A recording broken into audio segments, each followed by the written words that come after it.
नमस्कार, मैं हूं के कुमार। पेश हैं आज के समाचार। एक साल भी कार्यकाल पूरा नहीं कर पाए डीजीपी मुकुल गोयल। 11 महीनों में ऐसा क्या हुआ कि योगी सरकार ने कर दिया आउट। खबर विस्तार से।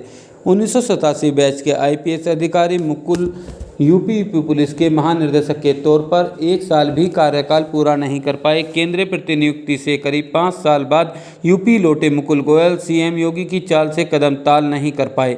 इसके साथ ही शासकीय और विभागीय कार्यों की अवहेलना और पुलिसिंग में ध्यान नहीं देने जैसी वजहें उन्हें पद से हटाए जाने का कारण बनी। खबर विस्तार से।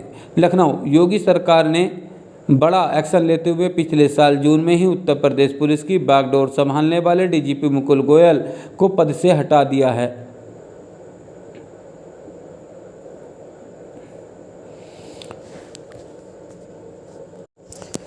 सीएम योगी आदित्यनाथ की कार्यप्रणाली दिन रात काम, छोटी से छोटी घटना की खबर, उस पर हुई कार्यवाही पर नज़र रखना है। ये कुछ ऐसी बातें थी जिन्हें मुकुल गोयल कदम ताल नहीं कर पाए। यहीं उनको हटाए जाने की सबसे बड़ी वजह भी बनी। इसके साथ ही शासकीय और विभागीय कार्यों की अवहेलना और पुलिसिंग में ध्यान नहीं देने जैसी वजहें उन्हें पद से हटाए जाने का कारण बनी। 1987 बैच के आईपीएस अधिकारी मुकुल यूपी पुलिस के महानिदेशक के तौर पर एक साल भी कार्यकाल पूरा नहीं कर पाए। दरअसल सीएम की पसंद हमेशा वह अफसर रहे जो मिशन मोड पर काम करते हों, लेकिन केंद्रीय प्रतिनियुक्ति से करीब 5 साल बाद यूपी लौटे मुकुल गोयल सीएम योगी आदित्यनाथ की चाल से कदम ताल नहीं कर पाए। साथ ही उनके पूर्ववर्ती सपा सरकार के करीबी होने, उनकी तैनाती के बाद अखिलेश द्वारा उनके पक्ष में किए गए ट्वीट ने भी उन्हें योगी सरकार के बीच असहज कर दिया। इसके साथ ही कुछ और भी मामले रहे जिसकी वजह से मुकुल को हटा दिया गया। तैनाती के बाद से ही लगातार बैकफुट पर नजर आए। डीजीपी मुकुल गोयल ने चार्ज संभालने के बाद जब लखनऊ की सबसे प्रमुख कोतवाली हजरतगंज का निरीक्षण किया तो उस दिन उनका दौरा खूब चर्चा में रहा। कोतवाली के निरीक्षण के बाद उन्होंने इंस्पेक्टर हजरतगंज श्याम बाबू शुक्ला को लापरवाह पाते हुए हटाए जाने की घोषणा कर दी।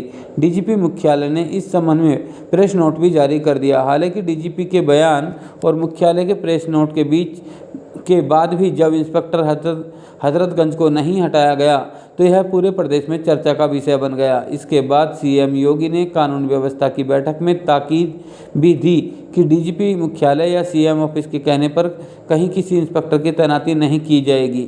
लखीमपुर हिंसा मामले में भी दिखाई निष्क्रियता।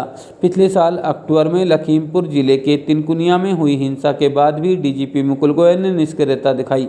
लखीमपुर के साथ ही अन्य जिलों में भी कानून व्यवस्था की स्थिति बिगड़ने पर एडीजी कानून व्यवस्था प्रशांत कुमार ने खुद आगे जाकर मोर्चा संभाला। उन्होंने 2 दिनों तक जिले में कैंप भी किया, लेकिन मुकुल ना तो लखीमपुर गए और ना ही कहीं और पुलिसिंग करते नजर आए। सीएम योगी के साथ पिछली 2 बैठकों में गैर मौजूद। बीते 1 महीने के दौरान सीएम योगी के यहाँ हुई 2 प्रमुख बैठकों में डीजीपी की गैर मौजूदगी भी खूब चर्चा का विषय रही। इसे भी डीजीपी के खिलाफ ही देखा गया। इसके पीछे एक बड़ी वजह यह भी थी कि अपराध की बड़ी घटनाओं के बाद जिस तरीके से सक्रियता या मौके पर पहुंचने की अपेक्षा थी उस पर भी वह खरे नहीं उतर रहे थे। इन दोनों बैठकों के बाद ही डीजीपी की विदाई की चर्चाएं तेज हो गईं। मतगणना के एक दिन पहले अफसरों को किए फ़ोन। यह भी चर्चा है कि विधानसभा चुनाव की मतगणना से एक दिन पहले कुछ अफसरों को किए गए फ़ोन भी डीजीपी को हटाए जाने की एक बड़ी वजह है। मुकुल सपा सरकार में उस दौरान एडीजी एलओ बनाए गए थे जब पश्चिमी यूपी मुजफ्फरनगर दंगे की आग में झुलस रहा था। करीब 1.5 साल तक वह एडीजी एलओ के पद पर रहे।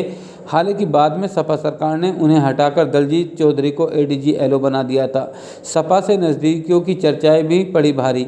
दरअसल चुनाव के दौरान करीब 1 दर्जन पुलिस अफसरों के नाम पर इस बात को लेकर चर्चा में आए थे कि वे सपा मुखिया और उनके करीबियों के संपर्क में हैं। इनसे ज़्यादातर अफसरों को सरकार के दोबारा सत्ता में आने के बाद एकदम किनारे भी लगा दिया गया।